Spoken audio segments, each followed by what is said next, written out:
एकीकडे जगभरातील शेअर बाजार कोसळत आहे, तर बीड जिल्ह्यातील गुन्हेगारीचा आलेख हा मागील काही महिन्यांपासून वाढत चाललाय। डिसेंबर 2024 मध्ये केस तालुक्यातील मस्साजोगचे सरपंच संतोष देशमुख यांचं अपहरण आणि खून झाला, ज्याने जिल्हाच नाही तर संपूर्ण महाराष्ट्र हादरला।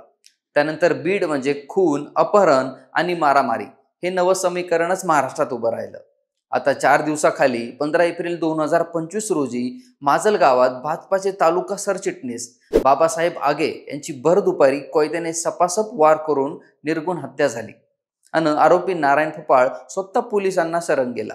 हे प्रकरण शांत होत नाही, तर आता अंबिजोगाईच्या सनगावात एका महिला वकिलाला राक्षसी मारहाण झाली। 36 वर्षीय ज्ञानेश्वरी अंजान, जी सत्र न्यायालयात न्यायासाठी लढते, तिला 14 एप्रिल 2025 ला 10 गुंडांनी शेतात रिंगण करून काट्या आणि जेसीबी पाईप्सने अक्षरशः सोलून काढलं। तिच्या पाठीवर काळे निळे वन, रक्ताने माखलेले फोटो व्हायरल झाले आणि आता महाराष्ट्र संतापला। पण आता त्यात परत एकदा ट्विस्ट आला आणि गावकरी म्हणाले, ज्ञानेश्वरीला सरपंचाने मारलं नाही, तिच्या घरच्यांनीच तिला मारलं आणि ती गावकऱ्यांवर खोटे गुन्हे लावते। मग प्रश्न उरतो तो म्हणजे सत्य काय? ज्ञानेश्वरीची तक्रार खरी की गावकऱ्यांचे म्हणणे? बीडचा हा रक्तरंजित खेळ कोण खेळतंय, या सगळ्या घटनाक्रम जाणून घेऊया आजच्या या व्हिडिओमधून।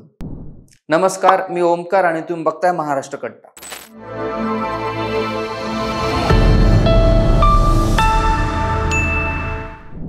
बीड जिल्हा सध्या गुन्हेगारीच्या काळ्या सावलीत बुडालाय आणि दिवसेंदिवस तेथील गुन्हेगारीचे प्रकरण वर येत असताना अंबिजोगाईमधील महिला वकिलाला अमानुष मारहाणीचे प्रकरण समोर आले आणि महाराष्ट्रात परत संतप्ताची लाट उसळली। नेमकं काय घडलं आहे ते जाणून घेऊयात। 14 एप्रिल 2025 रोजी ज्ञानेश्वरी आपल्या शेतात कैऱ्या आणायला गेली असताना सरपंच अनंत अंजान आणि त्यांच्या 10 गुंड्यांनी सुधाकर अंजान, व्यंकटी अंजान, अंकुश अंजान, मृत्युंजय अंजान, नवनाथ जाधव यांच्यासह तिला घेरलं आणि काठ्या जेसीबी पाईप्सने तिला अमानुष मारहाण केली की ती बेशुद्ध पडली। तिच्या पाठीवर, पायांवर काळे निळे वन, रक्त साकळलेलं शरीर हे फोटो सोशल मीडियावर व्हायरल झाले आणि सगळ्यांचंच रक्त खळवळलं। ज्ञानेश्वरी एक मायग्रेन आणि पाठदुखीने त्रस्त वकील, गावातील मंदिरांच्या भोंग्यांचा कर्कश आवाजाने त्रासले। 23 फेब्रुवारी रोजी ती अभ्यास करत होती, पण भोंग्यांच्या आवाजाने लक्ष लागत नव्हतं। तिने सरपंच अंजन यांना फोन करून आवाज कमी करण्याची विनंती केली, पण सरपंच, जो गावात राहत नाही, त्याने टाळाटाळ केली।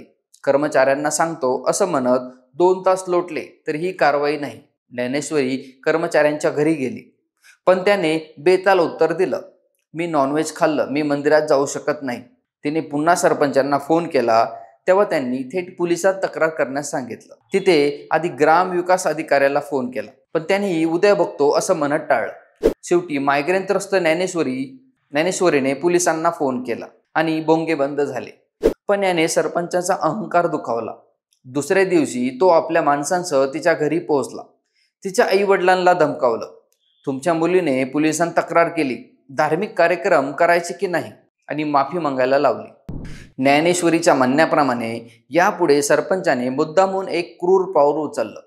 ज्ञानेश्वरीच्या घरासमोर पिठाच्या 3 गिरण्या जाणीवपूर्वक सुरू केल्या। त्याच्या खडखडाटने तिचा मायग्रेन आणि पाठदुखी असह्य झाली। 16 आणि 20 मार्च रोजी सरपंचाने तिला धमक्या दिल्या व तिच्या घरच्यांवर पाळत ठेवली। ज्ञानेश्वरीचा आरोप आहे की 14 एप्रिल 2025 रोजी ती शेतात कैऱ्या आणायला गेली असताना सरपंच आणि त्यांच्या गुंडांनी तिला रंगण करून जेसीबी पाईप्स आणि काट्यांनी इतकी मारहाण केली की ती बेशुद्ध पडली। मी आज जिवंत आहे फक्त पोलिसांमुळे, ती म्हणते। पोलिसांनी तिला रुग्णालयात नेलं, तिचा जबाब नोंदवला आणि येसुफड गावात पोलीस ठाण्यात 10 जणांविरुद्ध गुन्हा दाखल झाला। पण धक्कादायक बाब म्हणजे तिला अजूनही FIR ची प्रत दिली नाही आणि अवघ्या एका रात्रीत उपचार करून तिला घरी पाठवलं। ज्ञानेश्वरीचा आक्रोश हृदय पिळवटणारा आहे। ती म्हणते, माझ्यावर खुनाचा प्रयत्न झाला, सरपंच अनंत अंजानचं पद रद्द करा, गिरण्या हटवा, भोंग्यांवर कारवाई करा आणि आरोपींवर मकोकासारखा कठोर गुन्हा दाखल करा। मला आणि माझ्या कुटुंबाला संरक्षण द्या, नाहीतर बाहेर आल्यावर ते माझा खून करतील। तिच्या जखमांचे फोटो आणि अश्रू सगळ्यांना हादरवत आहे, पण गावकऱ्यांचा दावा तितकाच गंभीर आहे। त्यांच्या म्हणण्याप्रमाणे ती खोटा आरोप करते आणि तिच्या कुटुंबातील भांडणाचा हा परिणाम आहे। ज्ञानेश्वरीला तिच्या घरच्यांनी मारलं, ती गावकऱ्यांना शिव्या देते, धार्मिक कार्यक्रमांना विरोध करते आणि रात्री 8 वाजता गिरण्या बंद करायला लावते. गावकरी काय उपाशी मारायचे ते विचारतात. मंदिराचा आवाज आम्हाला त्रास देत नाही. मग तिला कसा? तिने अर्ध्या गावावर खोटे गुन्हे दाखल केले आहेत. ज्ञानेश्वरीच्या जखमांचे फोटो खरे, पण मारहाण कुणी केली, सरपंच कितीचं कुटुंब, हा गोंधळ त्यांना आव्हान देतो. घटनेची माहिती मिळताच राष्ट्रवादी शरद पवार गटाचे नेते जितेंद्र आव्हाड यांनी एक्सवर संतप्त व्यक्त केला. 10 पुरुषांनी मिळून एका महिला वकिलाला मारहाण, हा सरपंच कोणत्या पक्षाचा, असे प्रश्न उपस्थित केले. दीपक केदार यांनी थेट पालकमंत्री अजित पवार यांच्यावर निशाणा साधला. बीडसाठी वेळ द्या, नाहीतर राजीनामा द्या. तर अजितदादा पवार यांनी कारवाईचे आदेश दिले असून जो दोषी असतील त्यांच्यावर कारवाई होईल असा विश्वासही त्यांनी दिला आहे.